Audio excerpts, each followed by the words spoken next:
Shalom amigos, ¿cómo están? Estamos con una doble parashá una vez más.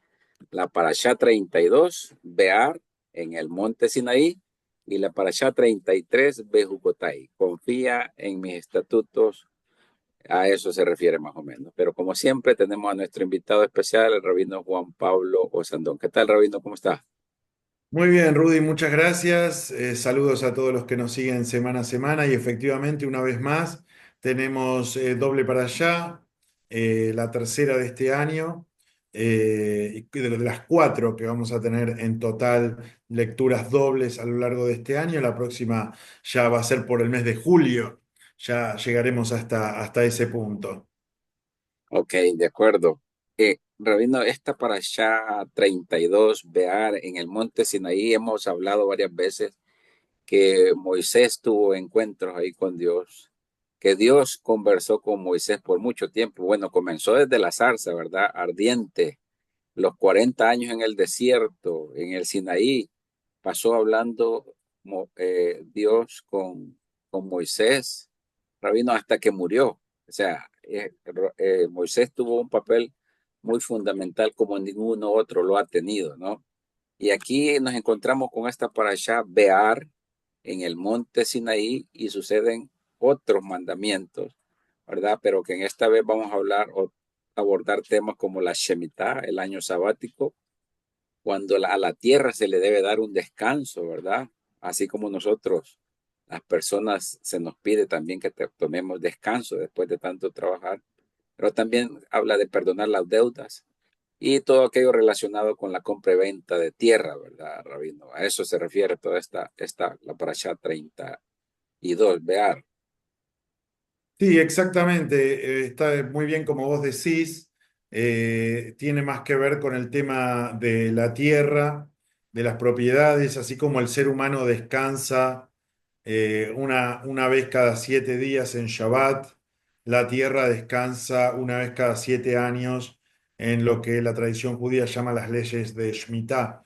De hecho, el comienzo de Parashat Be'ar, en cuanto a lo que tiene que ver con el descanso de la tierra, es bastante parecido en su estructura gramatical a cómo la Torá expresa el descanso de Shabbat. ¿Sí? 6 años sembrarás y vas a poder podar tu viña y recoger y todo, pero en el séptimo año va a verse ese total de la tierra. Es exactamente la misma estructura como la Torá manifiesta Shabbat, eh, e incluso también el descanso al grupo, digamos, de personas que tiene que descansar, también es muy similar a como la Torá lo expresa en Shabbat, ¿sí? El cese de la tierra va a ser para tu siervo, para tu sierva, para los que residen con vos, ¿sí? Bueno, ni hablar de la familia, obviamente, y para tu animal también, ¿sí? O sea, es prácticamente la lectura es exactamente igual a la lectura de Shabbat, solamente que en lugar de ser aplicado al ser humano, cada 7 días, está aplicado a la tierra cada 7 años. Exactamente, y esas eran las leyes que le daba con respecto a la tierra cuando entraran a Canaán, ¿verdad? La tierra que le había prometido.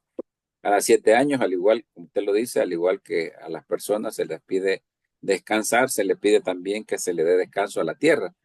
Sin embargo, también hay otro como, no sé si llamarle mandamiento, pero es el jubileo, Rabino. Cada 50 años también a la tierra no la iban a sembrar ni cegar y volvía a sus antiguos dueños también esa tierra, Rabino. ¿Cómo lo Sí, comprendes o lo entiendes? el año del Yobel, o traducido normalmente como jubileo, es el año que ocurre cada vez que se cumplen 7 ciclos de Shemitah. ¿Sí? O sea, se cumplen 7 ciclos, 7 por 7, 49, y el año 50 se realiza este super descanso, por decirlo de alguna manera, que además tiene algunas implicaciones propias de ese año, como tocar el shofar, ¿sí? Y demás. Ahora, con respecto a estas leyes en particular, tanto la de Shemitah como la de Yobel, los rabinos discuten largamente si realmente alguna vez fueron aplicadas, porque se entiende que su aplicación es muy compleja desde muchos aspectos, ¿sí? no solamente desde el descanso de la tierra, que eso dentro de todo podría ser pasable, digamos, ¿no? En tanto y en cuanto vos tengas la capacidad de ahorrar, siempre contemplando que te va bien durante los primeros 6 años y que tenés un resto económico para subsistir en el séptimo año, ¿no? Pero digamos que dentro de todo, lo económico no es lo más grave o lo más difícil, no grave, difícil, pero ya sí con el año del Yobel es bastante complicado porque si vos tuviste dentro de ese lapso de 49 años una época mala y tuviste que vender tu tierra para reacomodarte económicamente y lo que sea, se supone que durante el año 50 esa tierra vuelve otra vez a vos. Entonces, socialmente es muy complicado porque generaría, su aplicación estricta generaría un efecto adverso en aquellas personas más necesitadas. Si a vos te va mal económicamente y necesitas vender tu tierra, nadie te la va a querer comprar, porque después te la van a tener que devolver. Si vos te quedaste sin nada y necesitas vender tu fuerza de trabajo, nadie te va a querer comprar, porque en el año del Yobel te van a tener que liberar. ¿Sí? Entonces se dan varias situaciones que realmente los rabinos en algún momento entienden que sería muy difícil realmente poner estas leyes en práctica real. Ahora, la pregunta es, ok, si estas leyes no se pueden aplicar realmente, entonces, ¿por qué la Torah las menciona? ¿No? Que es una pregunta absolutamente válida. Bueno, el descanso de la tierra hoy está demostrado científicamente que es absolutamente necesario, porque si uno no deja descansar a la tierra en la que siembra, los nutrientes naturales de la tierra se agotan y ya después no da más cosecha, ¿no? Bueno, el tema de la usura obviamente está absolutamente prohibido en el judaísmo desde siempre y es algo también que aparece acá. No, hay varios temas que claramente, bueno, son, más allá de que las leyes en sí mismas no se apliquen en su totalidad, son absolutamente vigentes en lo que tiene que ver con lo social y con lo ecológico. Sí, eso era lo otro que quería preguntarle también, eso de la usura, ¿verdad? Sobre o qué valores o mitzvot se reflejan en esta cobra de intereses, rabino, por el uso de, no sé si es de la tierra o cómo lo ven ustedes. Sí, el tema de la usura tiene que ver con el préstamo. Ya ha aparecido la mitzvah de prohibición de la usura, eh, pero acá particularmente también aparece en otro contexto que tiene que ver con el contexto de la tierra. Básicamente es lo que lo que en la tradición judía se le llama revit, interés, ¿sí? Y está absolutamente prohibido que un judío le preste a otro con interés. Ahora, claramente cualquier persona que presta quiere tener una especie de compensación, aunque sea mínima, por ese préstamo. Entonces, nuevamente volvemos a lo mismo. Si esto se aplicara a rajatabla, los más perjudicados serían los que menos tienen, que son las personas que tienen que acceder a un crédito, ¿no? Sí, Entonces ya hace muchos siglos, diría casi 2000 años, se ha establecido algunas formas en las cuales el que presta no es un prestamista, sino que es un socio en la inversión. Por ejemplo, si vos querés, menciono esto porque muy a grosso modo lo que voy a decir, pero en el Estado de Israel hoy funciona así. Si vos querés obtener un préstamo para poner un negocio, el banco no es tu prestamista, es tu socio en el negocio, ¿sí? Y vos le vas devolviendo capital como un socio al que le compras tu parte. Y esa compra de capital implica un dividendo que obviamente se le da a un socio, ¿no?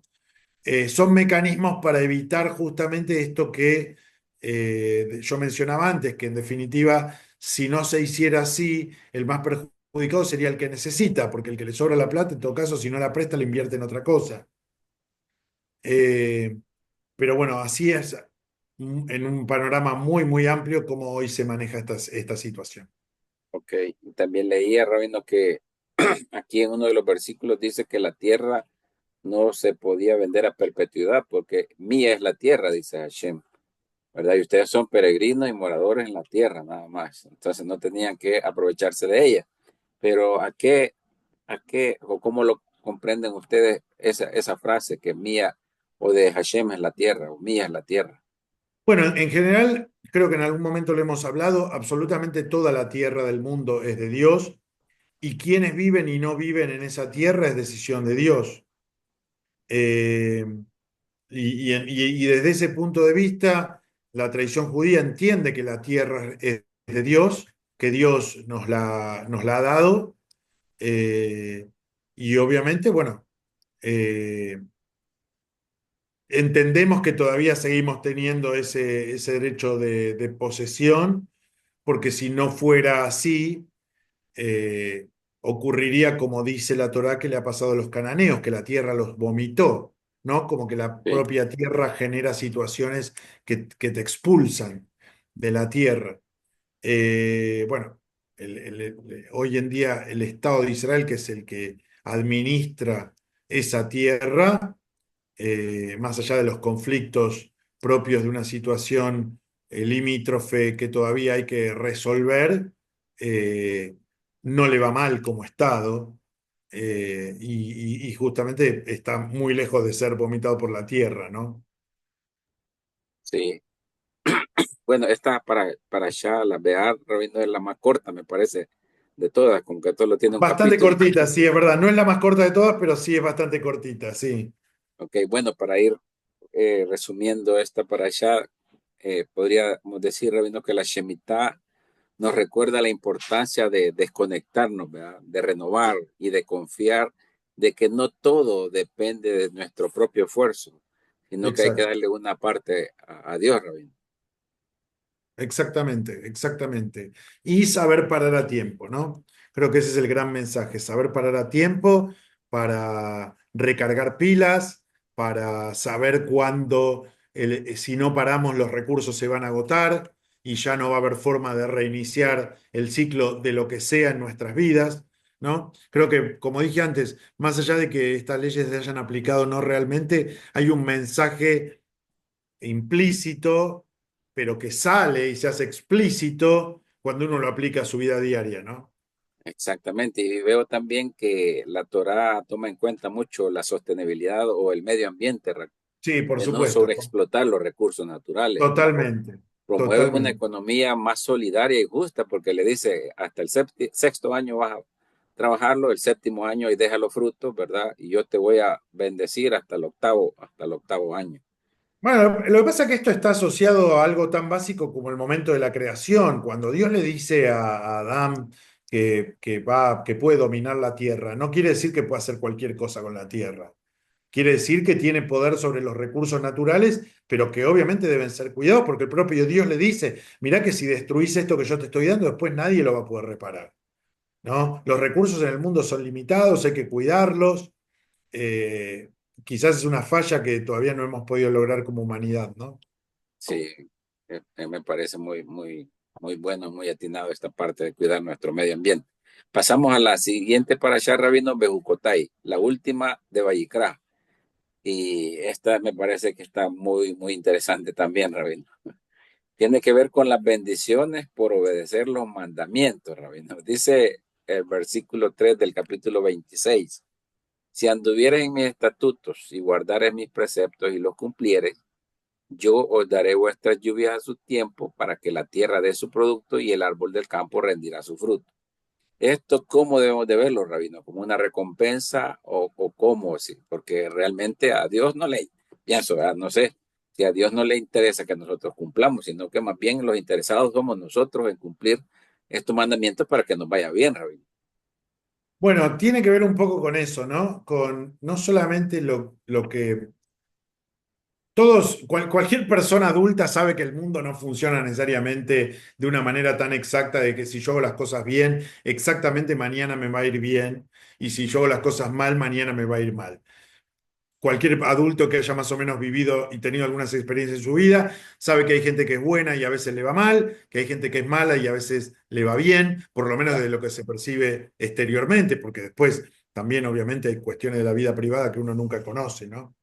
Pero básicamente me parece importante traer que la interpretación rabínica clásica de si andan en mis decretos, preservan mis mandamientos y los llevan a cabo.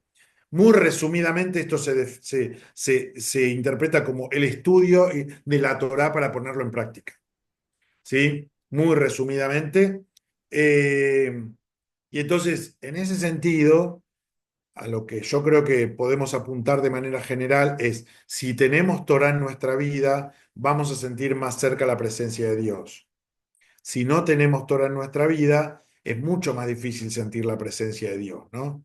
Entonces, creo que un poco ese podría ser un gran resumen global de esta cuestión. Sentir la presencia de Dios en tu vida no significa que todo te va a ir bien. Significa que cuando pase algo en lo que sentís que no te está yendo bien, te sea más fácil sobrellevarlo, ¿sí?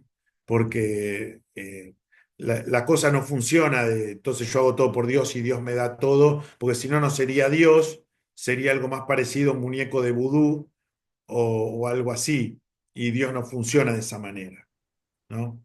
Entonces, bueno, eso creo que podría ser un buen resumen global de todo esto. Sí, porque dice que, bueno, que si se cumplen los mandamientos les va a ir bien a la nación, van a dormir tranquilos, nadie los va a perseguir. Este, no sé cómo o por qué, Rabino, o si tiene algo que ver con las deportaciones que tuvieron muchos años después de que Moisés lo había dicho, si es porque se habían alejado de alguna manera de la Torá, o por qué cuando fueron, por ejemplo, deportados a Babilonia, Rabino. Es una muy buena pregunta la que haces. Y el judaísmo en los dos grandes exilios que hemos vivido, tanto en el primero a Babilonia y en el segundo después de la destrucción del Templo de Jerusalén, si uno se familiariza con la lectura teológica judía de aquellos momentos, la pregunta siempre fue: ¿qué hicimos mal? Siempre, siempre fue: ¿qué hicimos mal? Y en el caso del primer exilio, la respuesta profética es: porque no te ocupaste de la viuda, del huérfano y del extranjero, que es lo que dice la Torá. No te ocupaste de tu prójimo más débil. Y en el caso de la destrucción del segundo templo, la respuesta teológica clásica es por el odio entre hermanos, porque el periodo previo a la destrucción del segundo templo estuvo signado por una división muy profunda dentro del pueblo judío, muy Sí, profunda. Entonces, el judaísmo, ante la desgracia, siempre lo primero es: ¿en qué me equivoqué? ¿En qué me equivoqué? ¿Cuál fue mi error? Lamentablemente en el mundo moderno hemos perdido un poco eso, y hay más quizás una tendencia a buscar responsables hacia afuera que hacia adentro. Pero la visión tradicional judía debería ser primero revisar en qué nos equivocamos. ¿Mm? sí, sí, mira, y qué interesante, Rabino. Bueno, no lo había escuchado, anteriormente de esa manera, que reflexionan y buscan una particularidad, no general, ¿verdad? De toda la Torah, sino que en este caso usted menciona para la segunda deportación, como los conflictos entre hermanos, y la primera que descuidaron al huérfano, al extranjero, cosa que probablemente nosotros lo descuidamos también en nuestro tiempo, ¿verdad? Sí, por Este, supuesto. mucho egoísmo, mucho para mí, mucho lo, para, para lo que yo tengo, para mi familia, para todo lo quiero para mí, y nos descuidamos del vecino, del amigo, Rabino, muy interesante. Sin embargo, también aquí vemos, Rabino, que sí, que Dios, a pesar de que uno pueda incumplir ciertos mandamientos, Dios siempre está a la expectativa con mucho amor para esperarnos en caso de que nos arrepintamos y queramos volver, Rabino, a la Torá. El arrepentimiento siempre, o la teshuvá, como le llamamos nosotros, siempre es una puerta abierta. Y por supuesto, Dios siempre está esperando que lo hagamos. Lamentablemente, el arrepentimiento no es algo que le fluya de manera natural al ser humano. lleva mucho trabajo, eh, bueno, espiritual, mental, pero creo que es lo mejor que le puede pasar a uno cuando se equivoca, aceptar su error, pedir las disculpas del caso y trabajar para no volver a cometerlo, que eso es básicamente lo que nos manda la tradición judía, no solamente pedir perdón, sino trabajar para no volver a cometerlo, porque muchas veces gran parte de los errores que cometemos tienen que ver con nuestra personalidad, con alguna característica de nuestra forma de ser, que debemos trabajar profundamente para que no vuelva a florecer en el futuro, ¿no? Perfecto, Rabino. Interesante. Bueno, la siguiente parte habla sobre los votos, Rabino. Esta muchas veces acostumbramos a prometer cosas para Dios y lamentablemente muchas veces se incumple, Rabino. ¿Cuál es la importancia que tienen los votos y las Bueno, donaciones, Rabino? es un tema Voluntarias. muy importante desde varios aspectos. Primero, porque hay mucha gente que cree que los votos y los juramentos en el judaísmo no existen o que están prohibidos. En realidad sí existen. Bueno, acá está la muestra de Sí, que sí existen. Sí se pueden realizar votos y sí se pueden realizar promesas, pero, el pero siempre es la parte complicada, ¿no? Pero los rabinos y los sabios a lo largo de los años entendieron que un voto, una promesa, es un compromiso muy grande con Dios, no solamente con la persona que uno lo hace, sino con Dios. Que cuando uno dice, voy a hacer tal cosa, efectivamente lo tiene que cumplir pase lo que pase. Y a veces ocurren cosas de fuerza mayor que hacen que uno no pueda cumplir necesariamente todas sus promesas. Y para no quedar en deuda, por decirlo de alguna manera, con Dios, es que nuestros sabios han decretado que directamente tratemos de evitar el hacer todo tipo de voto y de promesa. ¿Sí? Y ese es el motivo por el cual tenemos una tendencia, los judíos, a no hacer juramentos y votos y promesas, especialmente con Dios, especialmente con Dios, y obviamente también con nuestro prójimo, en donde podemos caer en el error de decir que sí, sí vamos a hacer algo y después no lo podemos hacer, ¿no? A veces es, aunque suene un poco antipático, mejor decir, mira, voy a tratar, que decir sí lo voy a hacer y después no lo puedo hacer, sí. ¿no? De tener cuidado entonces con lo que prometemos. Sí, básicamente eso. Sí, entonces esta para Chávez, Ucotay Rabino tiene que ver con esto de las bendiciones y las maldiciones, podría decir, ¿verdad? Pero no es, Así no se la sé, suele llamar normalmente. A mí no me gusta mucho la palabra maldición. En la tradición judía se le llama tojajot, que es más como reprimendas o regaños en buen salvadoreño, ¿no? Que son las cosas que Dios te dice, mira, fíjate, porque si no haces esto, te puede pasar esto otro. Como un padre, ¿no? sí, Y uno como hijo, a veces hace lo que se le antoja igual y después se termina dando la cabeza contra la pared sí, y después se queja, ¿no? Pero te advirtieron y lo que pasa sí, es que hiciste lo que se te antojó. Bueno, es parte del ser humano, ¿no? También. sí. Bueno, yo veo que, bueno, no se trata de un sistema de premios o castigos automáticos, sino quizás de las consecuencias naturales o espirituales a partir de nuestro comportamiento, ¿verdad, Exacto, Rabino?